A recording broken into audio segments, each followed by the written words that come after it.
aniga naag baan qabaa jacaylkaagana waxa weeyaan meel kale la doono insha Allah tacaala aniga daarood baa iga badan naag shisheeya iyo naag habar gidirana aad guursatid kuma fikrayo marka doon Kaarle iyo Cabdullaahi Diiflad kuwaasa kula dhashay ma garat kuwa ka guurso oo qabiilka macnaha ma qabiilkaaga guursata adigu mise jacaylku qabiil misaga yaqaan anaga hadaan daarood nahay guurkii lockdown baa ku soo rognay aniga laftirkeyga qodobka 275 ay qabanaya daarood meel aan hayn ma aadi karo adiguna waxa weeye habar gidir iyo abgaal iyo meelahaaga aad guurkii log baa lagu xiray adigu nin habar gidir ma tido nin ogaadeena ma tido maxaa isku qorqoraysaa ma wax runta ku sheegaa laadahay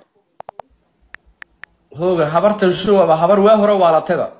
maya hadee ma ahan taariikh baan ku hayaa nin ogaadeen horta ma taamse ma tiid ma ku sheegaa haa ii sheeg habar gidirta aad ka hadlaysid qaar kamid ah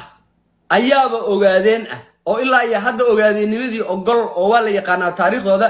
habar gidirna qabiil ma ahe waxa weeye saruur waa jareer saleeban oo oday dariska sacad waa ogaadeen afarta habar gidir lagu ma sha Allah